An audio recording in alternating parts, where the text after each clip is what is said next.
In this lecture, I will guide you to code the update user enable status of the user module in the Shopee admin application. In the user listing page, the admin can click on the button in the enable column here to disable or enable a specific user. For example, the user Nam Ha Minh has the enable status is true with a green check mark here. So if this button is clicked, the application will disable this user, and the message is the user ID has been disabled here, and the icon becomes a gray circle here. In case the enable status of user is disabled here, if this button is clicked, the application will enable the user, and the message is the user ID has been enabled here, and the enable icon becomes a green check mark here. So in Java code, we need to implement a new handler method update user enable status in the user controller to handle the request to enable or disable a specific user, and in turn it will invoke the update user enable status in the user service class, which in turn invokes the update enable status of the user repository interface. Come back to the project, and we need to update the user repository interface here to declare a method that we update the enable status of a specific user based on ID. So the method name is update enable status here with parameters user ID and a boolean value for enable status here.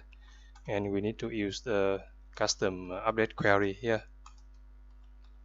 Update user u set u enabled property to the value of the second parameter in the method, where uid equal to the first parameter of the method, which is the user ID here. And because this is an update statement, so we need to use the modifying annotation here. And in the user service class, we need to use the transactional annotation here. Okay. And we need to write a couple of unit tests in the user repository test here for testing the disable and enable a specific user functionality. Test public void test disable user. I want to disable the user with ID 1. So I will call repo update user enable status passing ID, and the second argument is false here. And for simplicity, we don't write any assertion statement. Okay. Now before running that unit test, let me check the database, and you can see the enable value for the user ID 1 is 1. That means enable true. Now I will run this test method, test disable user. Run as unit test.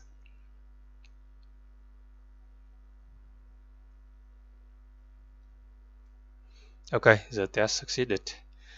And you can see in the console view, it prints the SQL update statement, update user set enable status with ID here.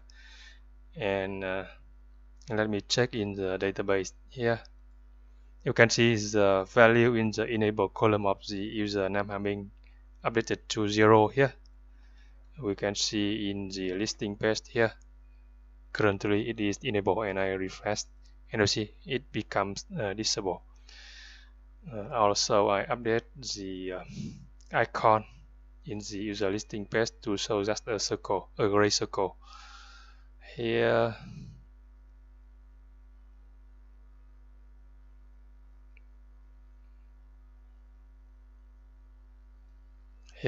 if the user enable status is false, I just use the icon circle. Okay, and refresh the listing page, you see. And let's write the second test method. Very simple. That is for enabling a user. the method name is test enable user. Let me check in the database. I want to enable the user with ID 3 Ravi Kumar here, ID 3, and I pass the boolean value true. Okay, and run this test method.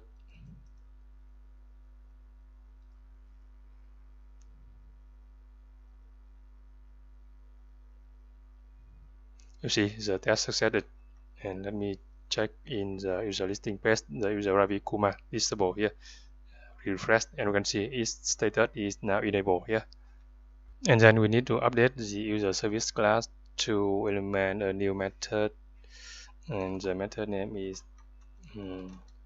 update user enabled status with two parameters, user ID and enable true or false, integer ID and enable boolean, and simply delete the code to the user repository, update enable status ID and enable. That's it, very simple.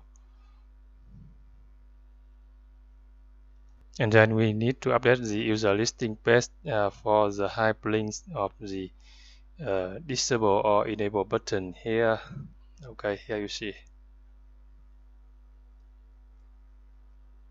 we need to modify the URL dynamically based on the user status here. Here this link in case the user enable status is true, so we generate the hyperlink is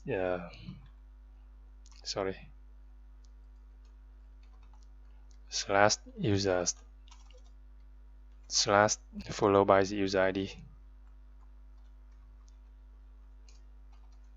user.id, and followed by enabled false here. So if the current status is enabled, then the link is to disable the user, so the value false here. Similarly, in case the user status is disabled here, so the link is to enable the user, so enable true here, and refresh the user listing page to see the link enable true here, because the status of the username handling is disabled. And if I click the link enable on the user Ravi Kumar, it should be enable false here, because the current status of the user Ravi Kumar is enabled. And we also need to have the title for the button here. Title for this case is disable this user, and title in this case is enable this user. And refresh the user listing page to see the title. You see enable this user and disable this user, enable this user and disable this user. Perfect, right? Then finally we need to implement the handler method in the user controller class. Here, user controller, we write a new handler method for disabling or enabling a specific user, and the URL mapping is slash users followed by the user ID here, and followed by enabled, and followed by the status here to match with the URL in the listing page here. You see user ID and enable false or enable true here. So the method name is update user enabled status here, and we need to map the value in the query here using the param annotation here. The path variable annotation here. First is ID, integer ID, and the second path variable is for status here, and we bind it to a boolean value enabled here. And we need to have a reference to the redirect attributes here, so we can add a message onto the model when directing to the user listing page. Redirect attributes here. Okay, and in the method we just call service update user enable status, passing the values of ID and enable status here, and then we construct the message message equal if enabled equal true, then the message is enabled, otherwise disabled here. This should be status, and then the message is the user ID plus ID has been plus the status here. Okay, and finally return direct to the user listing page, and before that we need to add the message onto the model. Add flash attribute message, that's it, quite simple, right? And save the changes. And now we are ready to test the disable or enable user in the user listing page here. Refresh user listing here, and I want to enable the username having here. Click, and you can see the message is the user ID 1 has been enabled, and the icon becomes a green check mark here. And I want to disable the user Anna Maria here, and I click, and you see the user ID 5 has been disabled, and the icon becomes a gray circle here. Perfect, right?